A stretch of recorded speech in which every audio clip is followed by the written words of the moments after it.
So what was it for you that you connected with as a dancer? What was it about b-boying that you saw and you was like, I like that?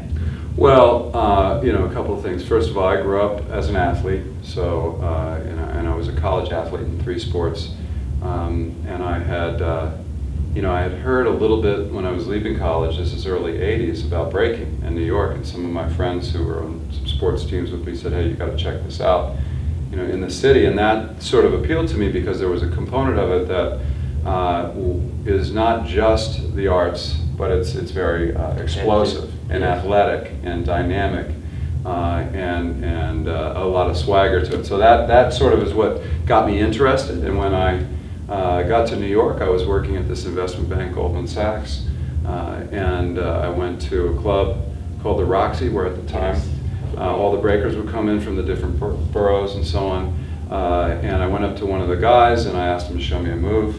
It was a swipe, I could do the move. I was like, well, geez, I can do this. This is cool. And so how do I go about figuring out how I'm going to go get trained? Because I gotta get with guys that can really break. So when you work on Wall Street late at night, which we did, sometimes 12, 2, whatever, they can send you home. They'll send you home in a taxi. And so I would take the taxi actually out to the South Bronx, and there was a community center there where the breakers used to train, or a group of breakers, Fast Break, Mr. Wiggles, a whole bunch of guys that are sort of famous guys from back in the day.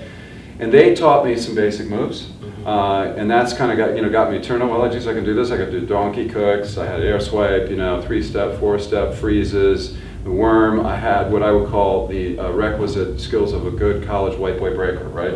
Of which there weren't many at that time, early '80s. In fact, basically none. But you were bold enough to take on the challenge.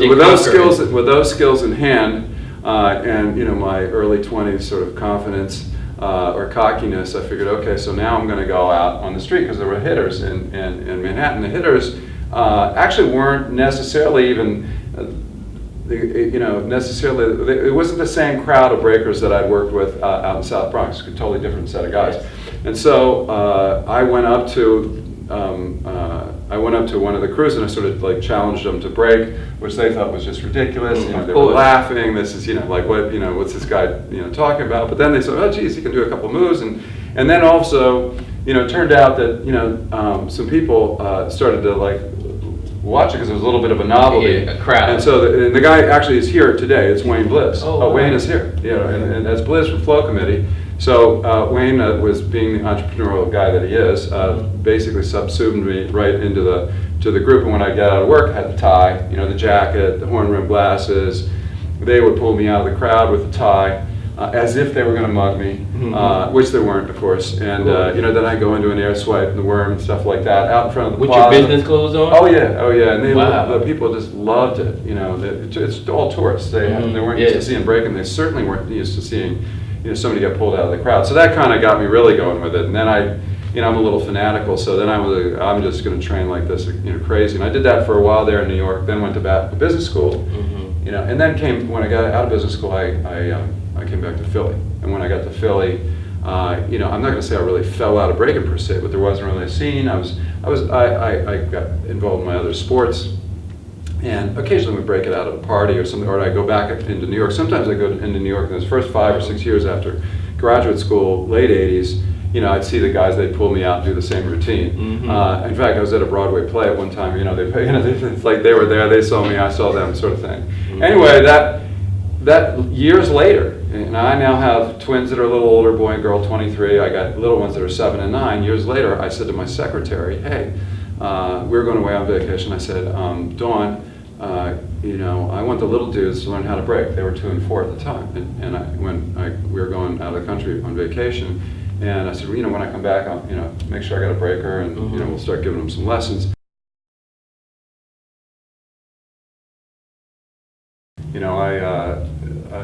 I love the scene, I love the breaking, I love the people, and for me this is a way to direct some philanthropic or charitable support in what I think is a little bit higher impact than just giving money to a university or a hospital or a museum or something like that. In this case, if we put a comparatively small amount of money into an event, it impacts hundreds, in certain cases even a couple of thousand people in a very positive way, brings them together, high energy, a lot of action, some healthy competition. Yes. And you know, the real thing that I'm thinking about is where does this really lead? And you know, from my standpoint, what I'd like to do is infuse some resources, some capital, some energy and organization into the scene in a way that could potentially create almost a little ecosystem around the B-Boy events. Now, I happen to love breaking. Yes. Okay, there's a lot of other forms of dance, but breaking's my thing.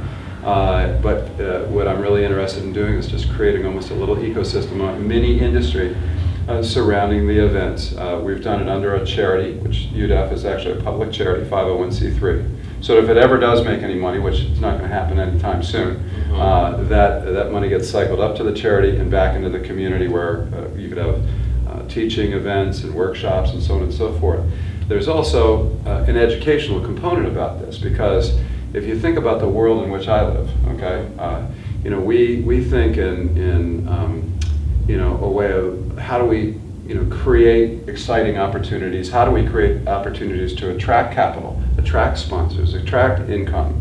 And to do that, we got to coordinate and we got to organize. And so part of this process is working with the promoters around the U.S., a lot of different guys from a lot of different communities, to coordinate with one another, with the goal being essentially to put a package together that's going to appeal to the corporate world. So that's how you infuse the education in the process, where everybody becomes more business savvy in terms of what it takes to build something from the ground level up. Right. If you're going to play at the professional level in sports or in business or the arts or anything, you have to coordinate. Yes. Otherwise, you get left behind and you're always working for somebody else. You know, so in the scene here, what I've, you know, attempted to do in working with the promoters and the breakers is to sort of communicate, hey, look, by putting a structure together, you know, we can offer an exciting opportunity for the outside world, for the media, for the corporate sponsors, and you know, for others, the spectators, and essentially put together a package that attracts their attention more than some other opportunity they could go and attend. Like, for example, if you go into the city of Philadelphia today, there's probably 20 different urban or hip-hop type activities you could go to, and they're all competing for attention. They're competing for spectators, they're competing for media support, they're competing for sponsorship support, and they're all struggling, you know, frankly. So, you know, how it is that we can sort of flip this in a way in which we can put a package together and attract all of those things.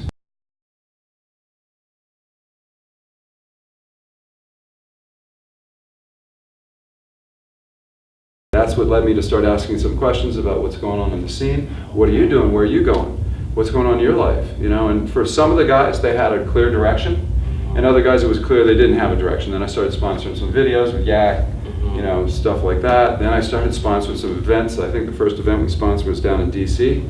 But all along I was thinking, this doesn't make any sense. Yeah. You know, everybody's got a tour. Everybody's got a series. I mean, there's a dog sled tour. I told the guys, I said, there's a dartboard tour, there's a lawnmower tour, okay?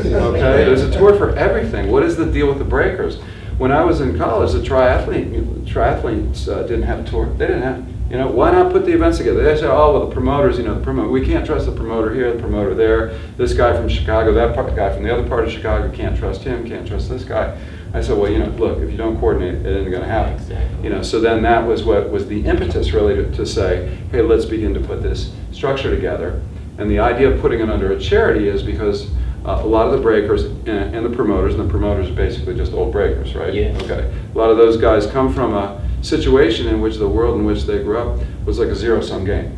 You know, my win is your loss, your win is my loss. And I come from a world of thinking of win-win-win. How do I create a win for you, win for you, win for me? You know, how do we do that? And that was really the idea behind the tour. Yes. Can we create a win for the breakers, the talent? Yes. So they're like the players in a league. Yes. Can you create a win for the risk takers, who are like the owners or the promoters that promote the events, which were already taking place? Yes. And can you create a win for the corporate world, who, you know, or the sponsors that are looking for interesting and exciting things to get involved with to get to a young and urban demographic? That's really kind of what it, you know, comes down to. And then putting it under a charity with the breakers and the promoters on the board was really simply the idea of, hey, ultimately, you know, you guys can take control of your own destiny. I'm happy to kick a little money in to get it going. But really, I'd rather break, than Yes. organize this sort of thing. I'm Physically. busy. I'm traveling. I'm literally traveling this coming week. I got to be in Lincoln, Nebraska on Tuesday, Chicago on Wednesday, New York on Thursday, and Austin, Texas on Friday. Or maybe I even got the cities backwards. But somewhere I'm busy with my business, so I Yes. don't have that much time for this sort of thing. Yes. But I love it. Yes. I Yes. definitely love it, and that is really sort of what got me going into it. Wow, well, that's an amazing story, and I'm not going to hold you up. I'm just going to, again, thank you in conclusion and just let you know how much we appreciate it. Okay, And thanks. I know the breakers do too. Yeah, So, the breakers are great. Thanks And for I was out there everything. breaking earlier today with them. I saw you doing your thing out there. I saw you doing Yeah. your thing. It's just amazing.